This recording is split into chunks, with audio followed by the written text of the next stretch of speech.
하나님 말씀은 에레미야 30장 1절에서 3절까지입니다. 구약성경 에레미야 30장 1절부터 3절 말씀입니다. 구약성경 1198페이지에 있습니다. 여호와께로부터 말씀이 에레미야에게 임하여 이르시니라. 이스라엘의 하나님 여호와께서 이와 같이 말씀하여 이르시기를 내가 내게 일러준 모든 말을 책에 기록하라. 여호와의 말씀이니라. 보라, 내가 내 백성 이스라엘과 유다의 포로를 돌아가게 할 날이 오리니 내가 그들을 그 조상들에게 준 땅으로 돌아오게 할 것이니 그들이 그 땅을 차지하리라. 여호와께서 말씀하시니라. 아멘. 오늘 우리는 2021년 새해 첫 예배를 드리고 있습니다. 그래서 오늘 설교 제목은 회개 그리고 영광이라고 하는 제목으로 함께 은혜를 나누기를 원합니다. 하나님께서는 하나님의 백성들, 특별히 구약성경에 이스라엘과 유다 백성들에게 심판을 예언하게 하십니다. 선지자들을 통해 심판을 예언하십니다. 대부분의 그 선지자들이 그 하나님의 말씀을 가지고 가서 백성들에게 전했죠. 오늘 본문에 나오는 이 예레미야는 요시야 왕 13년, 그러니까 주전 627년부터 주전 586년 남유다가 망하기까지 약 40년 동안 남유다에서 하나님의 말씀, 하나님의 그 심판을 선언했던 선지자입니다. 그는 조국 유다 나라가 멸망할 것이다 라고 예언했습니다. 결국 그는 예루살렘 성전이 회파될 것이며 하나님 백성들이 포로로 붙잡혀 갈 것이다, 이런 쓰라린 미래가 그들 앞에 있음을 예언했습니다. 그러나 그런 에레미야 선지자 예언에 대해서 누구도 귀를 기울여 듣거나 에레미야 선지자를 좋아하지 않았습니다. 왜냐하면 그들은 스스로를 선민이라고 생각했습니다. 하나님께서 우리에게 주신 많은 증거들이 있는데, 법궤가 있고 다윗 왕권이 이렇게 든든하고 하나님께서 우리에게 주신 약속들이 이렇게 많은데, 우리가 그것들을 눈으로 보고 있는데 어떻게 하나님의 왕국이 망할 수 있는가? 그런 자신감들 때문에 그들은 에레미야의 말을 결코 듣지 않았습니다. 그러나 결국은 하나님께서 말씀하신 대로 이스라엘 백성들은 이방 바벨론의 포로가 되고 말았습니다. 그리고 70년 만에 돌아오게 됩니다. 오늘 본문 말씀은 이스라엘 나라와 유다 나라가 멸망할 것에 대한 예언입니다. 그런데 멸망에 대한 예언만 있는 것이 아니라 회복에 대한 약속도 거기에 있습니다.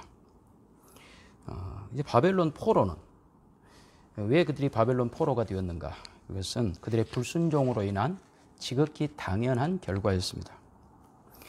북왕국 이스라엘 역시 불순종으로 인하여 남왕국 유다보다 먼저 아수르 나라의 포로가 되었습니다.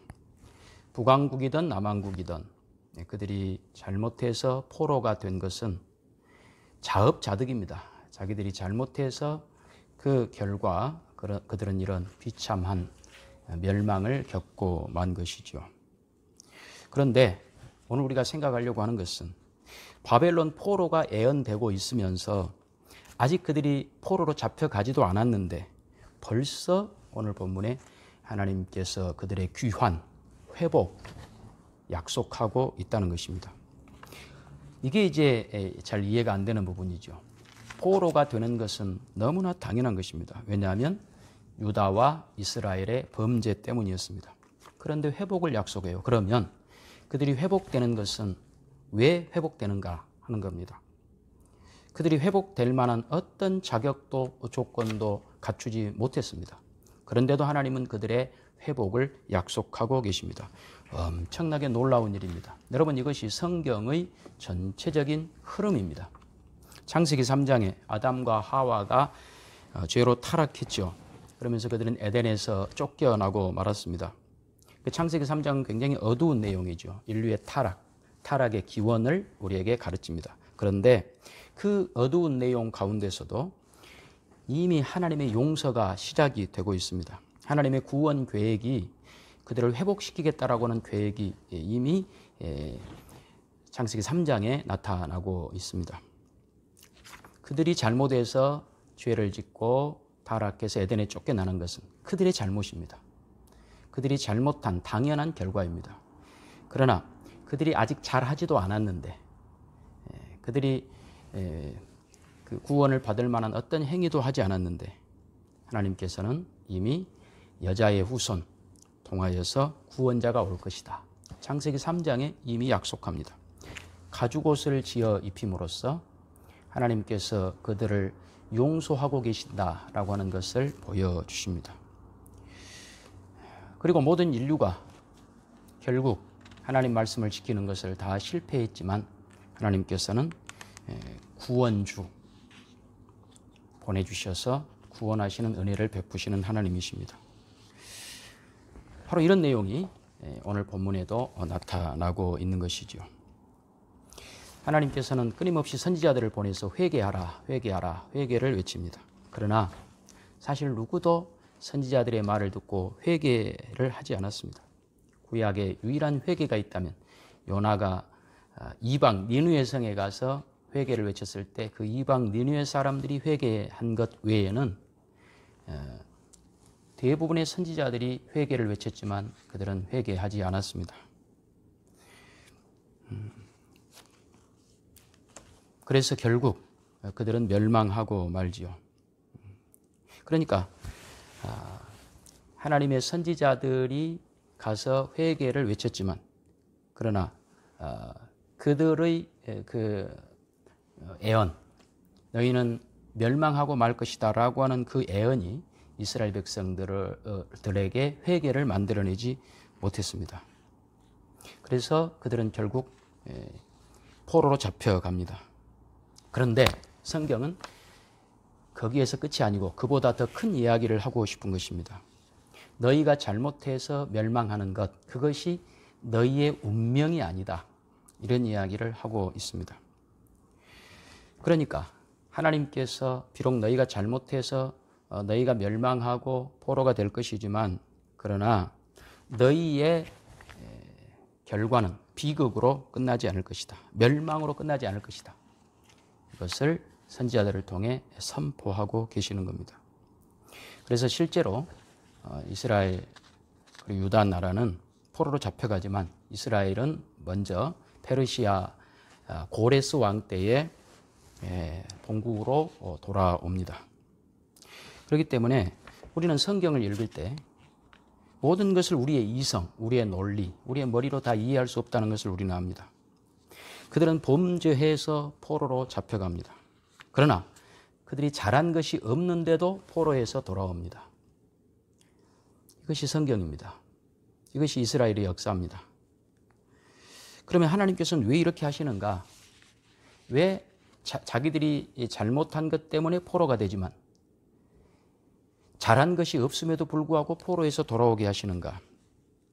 하나님은 어떤 분이시기에 그런 것인가? 우리 호세아 11장 1절을 통해 확인하겠습니다. 호세아 11장 1절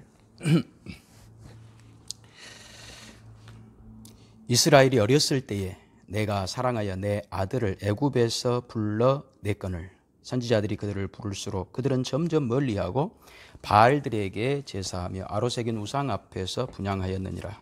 그러나 내가 에브라임에게 걸음을 가르치고 내 팔로 안았음에도 내가 그들을 고치는 줄을 그들은 알지 못하였도다. 내가 사람의 줄 곧 사랑의 줄로 그들을 이끌었고 그들에게 대하여 그 목에서 멍에를 벗기는 자같이 되었으며 그들 앞에서 먹을 것을 두었노라. 그들은 애굽 땅으로 되돌아가지 못하겠거늘 내게 돌아오기를 싫어하니 아수르 사람이 그 임금이 될 것이라. 칼이 그들의 성읍을 치며 빗장을 깨뜨려 없이 하리니 이는 그들의 계책으로 말미암음이니라. 내 백성이 끝끝내 내게서 물러가나니 비록 그들을 불러 위에 계신 이에게로 돌아오라 할지라도 일어나는 자가 하나도 없도다. 에브라임이여 내가 어찌 너를 놓겠느냐. 이스라엘이여 내가 어찌 너를 버리겠느냐. 내가 어찌 너를 아드마같이 놓겠느냐. 어찌 너를 스보임같이 두겠느냐. 내 마음이 내 속에서 돌이키어 나의 긍휼을 온전히 불붙듯 하도다. 내가 나의 맹렬한 진노를 나타내지 아니하며 내가 다시는 에브라임을 멸하지 아니하리니 이는 내가 하나님이요 사람이 아님이라. 내 가운데 있는 거룩한 이니 진노함으로 내게 임하지 아니하리라. 그들은 사자처럼 소리를 내시는 여호와를 따를 것이라. 여호와께서 소리를 내시면 자손들이 서쪽에서부터 떨며 오되 그들은 애굽에서부터 새같이 아수르에서부터 비둘기같이 떨며 오리니 내가 그들을 그들의 집에 머물게 하리라. 나 여호와의 말이니라. 아멘. 여러분, 하나님께서 북왕국 이스라엘을 위해서 호세아 선지자를 보냅니다. 그러면서 이렇게 말합니다. 내가 너희를 애굽에서 건졌다. 그때 너희가 어렸을 때, 아주 어린아이와 같을 때 내가 너희를 안고 나왔다. 그런데 내가 어찌 너희를 다시 애굽으로 보낼 수 있겠느냐. 비록 너희가 내 말을 안 들었고 너희가 그래서 벌을 받는 것은 마땅하다. 그러나 어찌 내가 너희가 벌 받는 것을 기뻐하겠느냐. 자식이 벌 받는 것 좋아할 부모가 어디 있느냐. 너희가 벌 받고 멸망하는 것을 보니 내 속에서 불이 붙는 것 같구나. 그러니 너희가 잘못해서 포로가 될 것이지만 그러나 나는 너희를 다시 돌아오게 할 것이다. 그래서 내가 기어코 너희에게 영광과 승리를 주어야 말 것이다. 이렇게 말씀하십니다. 그러니까 이스라엘 백성들이 애굽에서 구원받아 하나님이 약속한 땅에 들어오는 그 은혜를 이미 입었는데 그 이스라엘 백성들을 다시 애굽으로 하나님께서는 보내시지 않습니다. 마치 이것을 오늘 신약시대에 우리의 구원에 적용을 시킨다면 우리는 죄로부터 구원받았습니다. 그런데 이제 우리가 아무리 잘못한다 하더라도 다시 우리를 사망으로, 멸망으로 하나님께서는 돌려보내시지 않습니다. 죄악된 자리로 우리를 다시 돌아가게 하시지 않습니다. 그러면 애굽에서 구원해서 하나님이 약속한 땅에 데려오셨는데 그러면 애굽으로는 다시 돌아가게 하지 않았지만 바벨론의 포로가 되게 하신 것은 무엇이냐는 겁니다. 왜 하나님 그렇게 하셨냐는 겁니다. 이것은 우리가 잘 생각을 하셔야 되는데 애굽에서 돌이키는 그래서 이 애굽에서 불러내어 구원을 하나님께서 허락하셨는데 그들을 다시 애굽으로 돌려보내지 않고 바벨론의 포로가 되게 하신 것. 그러니까 애굽으로 다시 되돌려 보낸 것과 바벨론의 포로가 되게 하는 것은 다르다는 거예요. 하나님의 목적이 다르다는 겁니다. 목적이. 그러니까 한번 구원한 하나님 백성들을 다시 멸망시키시지 않아요. 그러니까 애굽에서 나오게 하실 때 하나님께서는 이미 그들에게 구원을 허락하셨어요. 그런데 애굽에서 꺼내서 하나님께서 약속한 땅에 그들을 인도했는데 그들이 불순종을 하니까 이번에는 바벨론 포로가 되게 하시는 거예요. 하나님 왜 그렇게 하시는가? 바로 그것은 하나님께서 우리들을 사랑하시기 때문에 그런다는 거예요. 부모가 자녀 기르듯이 양육하듯이 하나님께서 우리를 그렇게 사랑하고 계시는 거예요. 그러니까 불순종한 이스라엘 백성들 그들이 어차피 돌아올 것인데 그럼 하나님 그냥 내버려 두시지. 그러면 왜 다윗 왕권도 끊어버리시고 성전도 다 회파해버리시고 그렇게 해서 포로가 되게 해서 다시 돌아오게 하시는가? 그 이유가 뭔가? 그 이유를 우리는 구약 성경을 다 통해서 배울 수 있지만 특별히 이사야서를 통해서 배울 수가 있는 거예요. 이사야서의 주된 내용이 뭐냐? 하나님께서는 우리와 율법적 관계를 넘어서는 사랑의 관계를 맺고 싶으시다는 거예요. 마치 부모와 자녀의 그 끈끈한 사랑의 관계. 율법적 관계는 뭐죠? 잘하면 상 받고 못하면 벌 받는. 그런 자리에서 하나님께서 우리를 불러내신 그 구원의 자리는 조건 없는 은혜의 자리. 그래서 하나님과 우리와의 그 사랑의 관계가 얼마나 끈끈한 관계인가라고 하는 것을 포로로 보냈다가 돌아오게 하심으로써 다시 확인시키는 거예요. 이거 아까 말씀드렸듯이 포로로 잡혀갈 때는 자기들의 잘못 때문에, 죄 때문에 잡혀갔지만 돌아올 때에는 돌아올 만한 자격이나 조건을 갖추지 못했음에도 귀환하게 하시는 거예요. 그러므로 이스라엘 백성들에게 무엇을 심어주는 거죠? 은혜의 세계관. 율법적 세계관에서 은혜의 세계관으로 그들을 돌이키시기 위함이신 것입니다. 이것이 바벨론 포로의 목적이었습니다. 그러니까 이제는 너희가 잘하느냐 잘못하느냐 정도가 아니라 은혜의 근거에서 훨씬 더 성숙되고 훨씬 더 복되고 영광스러운 하나님의 사람들이 되어라. 이렇게 하나님께서 그 백성을 양육시키기 위해서 바벨론의 포로로 보내시고 회복을 시키시는 것입니다.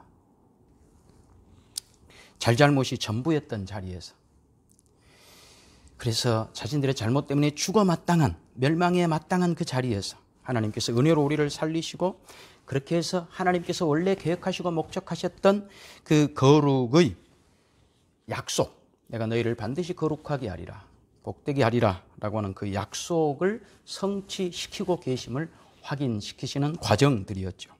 이것이 이스라엘 역사입니다. 그러니까 성경은 큰 이야기가 기록이 되고 있는 것입니다. 그래서 하나님의 회복하심, 돌이켜주심은 다만 과거에 우리가 잘못한 것, 그 잘못한 것을 씻어내고 잘못한 데서만 돌이켜주는 것이 아니라 그 잘못했던 자들에게 임했던 은혜를 통하여서, 그 은혜로 말미암은 회복을 통하여서 이제 우리가 마땅히 가야 될 그 책임 있는 자리에까지, 우리 신자가 마땅히 살아내야 될 그 복된 거룩한 영광스러운 그 자리로 나아가게 하기 위한 하나님의 인도하심인 것입니다. 오늘 이 말씀은 우리들에게도 똑같이 적용이 됩니다. 여러분, 우리는 늘 잘잘못에 대해서 회개합니다. 지난 2020년에도 우리가 잘못한 것이 많았죠. 코로나19 같은 이런 재앙을 통해서 우리는 회개해야 된다라고 많이 생각을 했습니다. 회개가 중요합니다. 그러나 회개의 목적은 회개에서 다만 죄를 씻어내는 것이 아니라 그 회개를 하게 하심으로 우리에게 은혜를 베푸신 하나님의 목적은 그 은혜가 우리로 하여금 마땅히 가야 될 신자의 책임 있는 자리로 가게 하는 그 일을 한다는 거예요. 그것이 하나님의 목적인 거예요. 그러니까 잘못해서 하나님 내가 잘못했습니다. 그럴 때 하나님의 은혜가 임하잖아요.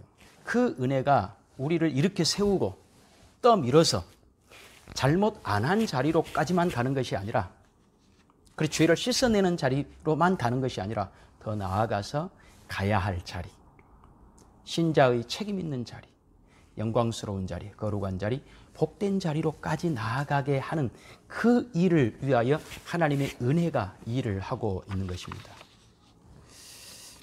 그런데 보통 많은 신자들이 잘잘못에 대해서 눈물로 회개하고 죄를 씻어내는 것으로만 끝내버리는 거예요.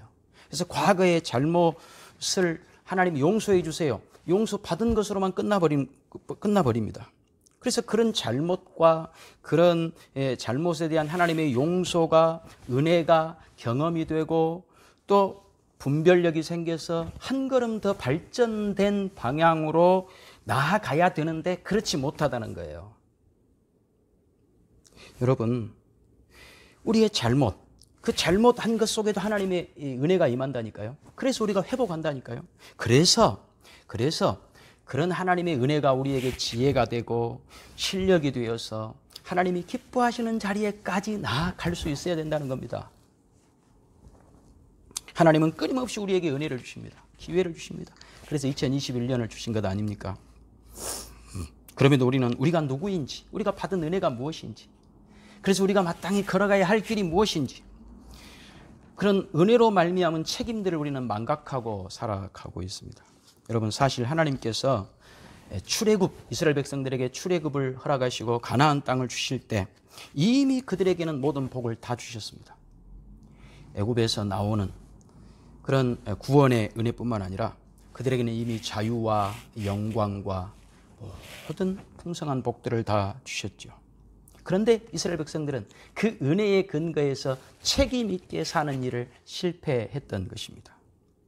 그래서 이제는 하나님께서 그들에게 또 애굽에서 건져내는 그런 새로운 구원이 아니라 이미 그들에게 허락하신 그 구원을 다시 확인시키고 그들에게 각성시킴으로 다시 그들이 하나님의 사람답게 사는 그 은혜, 그 복을 누리게 하기 위하여 그래서 바벨론의 포로가 되게 하고 다시 회복시키시는 일들을 하시게 된 겁니다.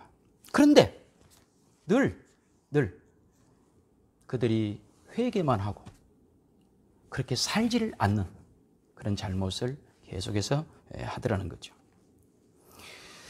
오늘 우리들도 마찬가지입니다. 우리가 이미 받은 은혜, 그 은혜에 의지해서 우리는 신자답게 살 수 있는 그런 자리로 나아가게 하기 위하여서 하나님께서 끊임없이 잘못하고 있는 우리들에게 은혜를 베풀어 주고 계십니다. 그러니까 신앙생활이라고 하는 것은요, 잘했느냐 못했느냐를 따지는 것이 전부가 아닙니다. 이사야 1장에 보면 하늘이여 들으라, 땅이여 귀를 기울이라. 여호와께서 말씀하시기를 내가 자식을 양육하였거늘 그들이 나를 거역하였도다. 소도 그 임자를 알고 나귀도 그 주인의 구유를 알건만은 이스라엘은 깨닫지 못하고 내 백성은 깨닫지 못하였도다. 무슨 말입니까? 신앙생활이라고 하는 것은 잘하면 복받고 못하면 벌받는 정도가 아니고 또 잘못하면 회개하고 씻고 또 다시 돌아가서 죄짓고 또 씻고 이런 과정이 아니라 하나님 아버지의 마음을 아는 자리로까지 나아가는 것이죠.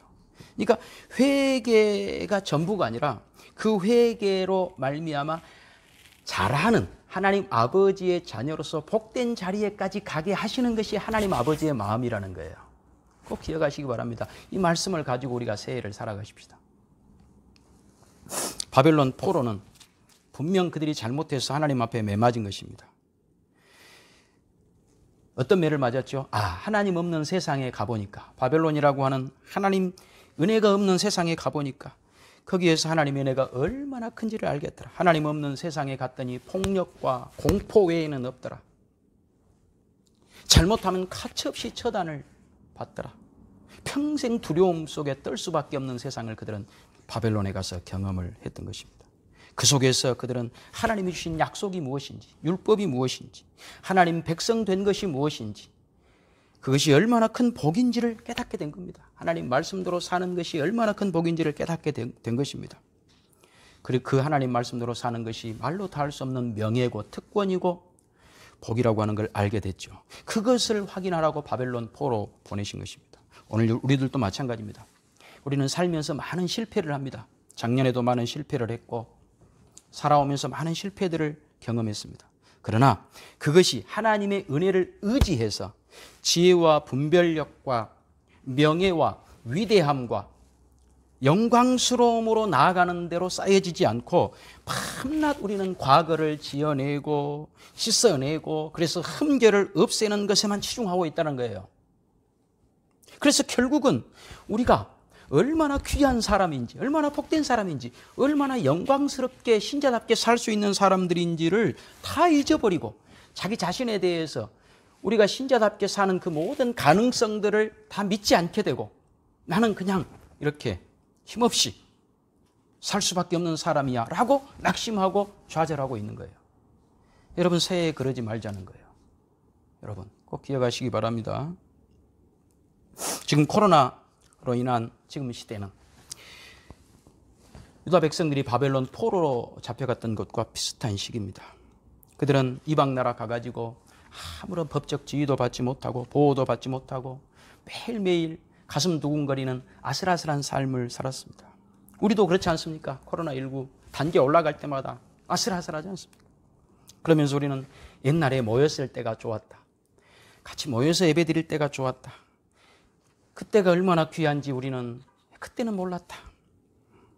그래서 자꾸 우리는 옛날을 되새깁니다. 물론 옛날을 되새기는 것도 중요합니다. 그러나 여러분, 지금 여러분 옆에 계신 사람을 보십시오. 지금 할 수 있는 일이 무엇인지를 보십시오. 여러분 가족 앞에서 우리는 정말 가족들을 어떻게 대하고 있는지를 보십시오. 가족 앞에서 어른은 어른 노릇을 하십시오. 짜증내지 말고 고함치지 말고 모든 것을 가족에게 떠넘기기 전에 우리가 지금까지 그렇게 살았다면 이제는 하나라도 내 가족의 짐을 내가 더 져주고 더 기다려주고 더 따뜻하고 더 웃어주고 더 여유 있게 배려해주는 그런 따뜻한 품을 가지라는 겁니다. 그것을 어디서부터 하라고요? 옛날에 모였을 때가 좋았다가 아니라 지금 가족들부터 하라는 겁니다. 지금 옆에 있는 사람에게 하라는 겁니다. 여러분 가족, 남편에게, 아내에게, 부모에게 하라는 겁니다. 그러니까 코로나가 우리를 다 분리시키지만 가까운 가족만큼은 분리되지 않고 있지 않습니까? 지금 여러분 옆에 있는 남편에게 하십시오. 아내에게 하십시오. 자녀에게 하십시오. 코로나만 다 없어지면 된다고요? 여러분 그렇지 않아요. 이스라엘 백성들은 포로에서 다시 돌아왔지만 그들이 포로로 잡혀갔던 것이 무슨 뜻인지를 모르는 거예요. 돌아왔지만 또 마찬가지예요. 하나님 뜻을 실천하는데 실패했던 거예요. 언제까지요? 이스라엘의 마지막 선지자 말라기 때까지. 그래서 하나님께서 누가 저 성전 문을 닫을 자가 있으면 좋겠다 이런 말씀까지 하시지 않습니까? 그러나 하나님은 인간의 끊임없는 실패에도 불구하고 계속 잘못하지만 하나님께서 계속 은혜를 베풀어 주셔서 다시 구원을 그들에게 이미 허락한 구원을 생각나게 하고 은혜를 생각나게 하심으로 우리를 복된 길로 인도하십니다. 그래서 하나님의 아들 예수님을 보내신 것 아닙니까? 오늘 우리는 그 예수님을 믿고 있습니다. 예수님의 은혜로 여러분들이 이미 구원받은 하나님의 백성들입니다. 그 은혜가 끊어지지 않습니다. 그러니 그 아들까지 우리에게 아낌없이 내어주신 그분이 그 아들과 함께 우리에게 모든 것을 은사로 주시지 않겠느냐. 하나님은 여러분들에게 아낌없이 주고 계십니다. 그래서 여러분 한 사람을 구원하시는데 그 아들을 보내셨고 그 아들을 십자가에 죽게 하셨고 그래서 여러분을 키워내시는데 하나님께서는 모든 것을 다 동원하십니다. 하늘이여 들으라, 땅이여 귀를 기울이라. 내가 내 백성을 내 자녀를 얼마나 사랑하는지 들어보아라 라고 하는 것을 온 우주에 선포하고 계십니다. 하나님은 끊임없이 여러분들을 용서하십니다. 아버지여 저들이 잘못한 것을 용서해 주옵소서. 저들이 자기가 하는 일을 알지 못해서 그렇습니다. 그 용서의 사랑의 근거에서 여러분은 훌륭해지셔야 되는 겁니다. 계속 용서받고 또 잘못하고 그것만 반복하지 마시고 여러분이 그 하나님의 용서의 은혜의 사랑에서 훌륭해지십시오. 회개의 근거에서 영광의 자리로 나아가십시오. 그것은 얼마든지 가능합니다. 왜요? 여러분이 잘나서가 아닙니다. 하나님의 사랑이 은혜가 무궁하기 때문에 그렇습니다. 그래서 우리가 잘못한 것을 울고 변명하고 회개하고 끝내지 말고 지금 우리가 비록 코로나로 묶여있지만 이 묶여있는 자리에서 그 하나님의 은혜가 일을 하게 해야 됩니다. 여러분들은 어떤 복된 하나님의 사람들이 되었는지를 기억하십시오. 어떻게 여러분들은 세상과 다른 그런 세계 속에 사는지 세상은 절망과 공포 속에 잘하면 벌받고 못하면 가차없이 잘하면 복받고 못한 것에 대해서는 가차없이 처단을 당하는 은혜 없는 폭력과 공포가 난무한 세상이지만 우리는 그렇지 않습니다. 하나님의 따뜻한 사랑의 품, 용서의 품, 은혜의 품 속에 살아가니 여러분들이 얼마나 소중한 사람들인 줄 알고 새해에는 그 은혜의 근거에서 사랑으로 영광으로 더 복된 길로 나아가시는 여러분 되시기를 주님의 이름으로 축원합니다. 기도하겠습니다. 하나님 아버지 감사합니다. 오늘 우리에게 주신 말씀을 기억해 하시고 새해에는 하나님의 끊임없는 용서, 끊임없는 사랑의 근거에서 그 사랑으로 우리가 신자답게 살아나는 책임 있는 영광의 자리로 우리 모두가 다 함께 나아가게 하옵소서. 예수님의 이름으로 기도하옵나이다. 아멘.